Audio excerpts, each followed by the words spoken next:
President of the Pharmaceutical Society of Nigeria, Nigeria Kasai, in the house. Now, before we went on break, we were talking about drug distribution, but let's talk about quackery.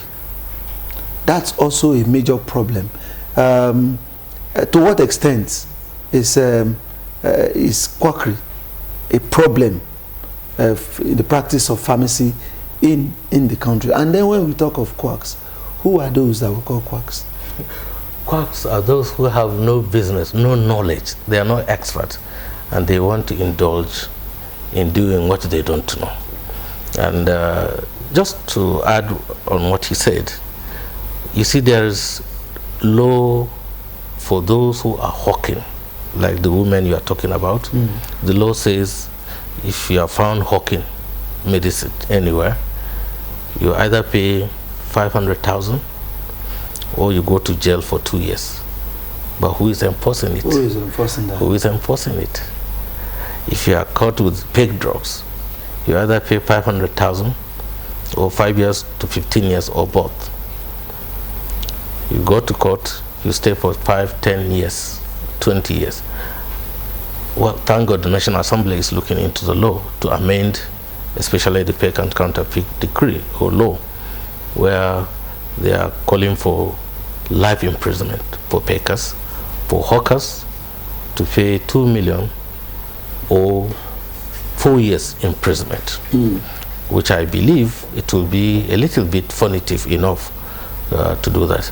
So quacks, you find them anywhere, in medicine, in engineering, yes, in architecture, in journalism. In journalism.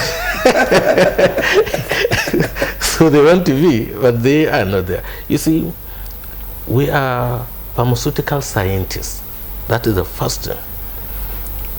We have the science-based knowledge, the art of preparing medicine from the beginning to the end. When I say from the beginning to the end, we're talking of quality. By the time you get the raw materials, you have to quarantine, you have to analyze to make sure it is to the specification of pharmacopoeia of US or British. You take it to the warehouse, you have to take sample when you are mixing or formulating. From there, when you start mixing, you have to take for analysis, you bring quality control, you bring assurance control manager, you bring them together, you know, collide them. Of drug manufacturing. Yes. Why is it that most of the drugs that we use in this country, why is it that they are imported? Why is it that it's only some mania drugs like paracetamol, painkillers, and the rest of it that we produce in the country? Yes. These specialized drugs, yes, we still import. Yes. Many of them. When the national drug policy says by 2015 we should be able to produce 70% of our products, this promise to provide enabling environment by way of infrastructure, by way of giving incentives, by way of intervening by giving funds, by way of looking at the multiple taxation, by way of bringing benzene plant to fruition, by making sure the petrochemical industry, where we can get most of the raw materials are concerned, can be available, you know. So again, it comes to common external tariff, where it says when you bring finished product is 0%. When you formulate here, you are bringing the raw materials to formulate here, you pay tax of 20%. You see, so it's cheaper to bring it to import. If you bring a shell of capsule without anything, you pay duty. Or if you bring it with the active ingredient, yes, inside, you pay 0%. So what do you expect? So it's either you extend the same incentive to the industry. Okay. And again, the patronage. Yes, I know 4 companies went the whole hog of pre-qualification for World Health Organization registration, and they got it, was promised that they will get international patronage, will get federal government patronage, state patronage. Where the patronage? Will the National Health Act solve some of these problems? That is the hope. Because the National Health Act says there will be 1% from consolidated revenue. There will be international donor money, putting in 1/4, sharing 25% or 45% to the primary health care, National Primary Health Care Agency. 20% will be for drugs, 15% will be for lab equipment and transport or logistic, 10% it will be for human resources.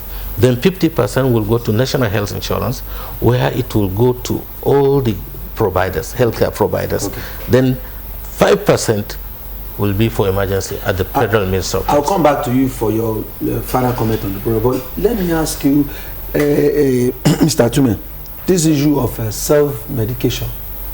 I think it's while many of us will find it difficult to play the role of a nurse because we can't inject ourselves, or play the role of a doctor because there are some diseases you have no choice but to go and consult the doctor. But it is your own profession that is very, very easy for us to try and take over. Oh, you have this, I'll go and take this one now. Oh, if your eyes, I'll go and take this one. You know, self-medication. What are you, as professionals, telling members of the public on self-medication, administering drugs all by yourself without medical advice? Yeah, I think self-medication is a dangerous act because there's a tendency for you as an individual to take drugs that you don't really need, you know. So it is essential that if you have any ailment or symptoms, you seek medical attention by going to the hospital, and of course the doctor will diagnose and all that and give you a prescription which you not take to the pharmacy, you know. But we are living in a society where the health facilities may be far removed from the populace, and so when there's a minor ailment, they want to help themselves first. You know, it is dangerous. We don't encourage it, but there's what is called responsible self-medication.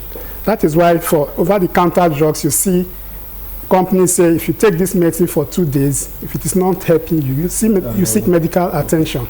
You know, so there's what we call responsible self-medication, and that is just what I have highlighted. But more importantly, whatever symptom you have, don't assume. It is important you go to the hospital and seek medical advice, because the headache you're thinking that is due to malaria may be caused by something else. Okay. The fever that you think is as a result of malaria may be caused by some other infection. So it is always good to seek medical attention. You know, go to the hospital, see the medical doctor, or come to the pharmacy, and we'll be able to advise you on what you can do. Because you find that most times, because of our nearness to the community, the pharmacy is the first point of call to most communities. So when they come to see you as a pharmacist, we advise them on what to do. We handle the ones we can handle, especially when it comes to over-the-counter medications, and we make referrals to the specialists. Okay. Now, because of our time, Raji Akasai, where does the pharmacist, where does he stand in this unhealthy rivalry in the hospital? For instance, we know that there is this no love lost among the medical professional in our hospitals. Where does the pharmacy stand?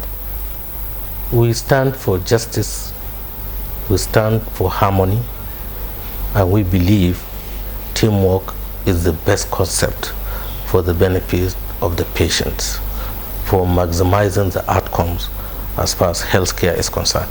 So if it can be practiced abroad, why not here? I believe if we are really concerned about serving humanity, it's not for self. It is for the healthcare system generally. It's not political, it's not for economic reason. We went to school to study pharmacy or medicine deep inside us to serve humanity, not just to make money. It's a secondary issue, honestly.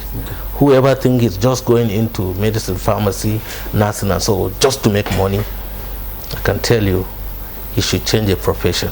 So the infighting has no place, and we must come together and serve our patients well. Okay. That is when we are going to sleep well. Okay. I must thank you, National President, Pharmaceutical Society of Nigeria, Alhaji Ahmed Ibrahim Jakasai, for all your comments on the program. Wish you the very best of luck. Thank you very much. And then Mr. Atume, I also thank you for your comments on the program. Past president of Abuja branch of Psn. Past chairman. Past chairman. I wish you the very best in all that you do. Thank you very much. Yeah, until we come your way with yet another edition of the program, Nigeria Today. On behalf of my producer, Mako Samo Masha, I am Shegun Ojelade saying bye-bye.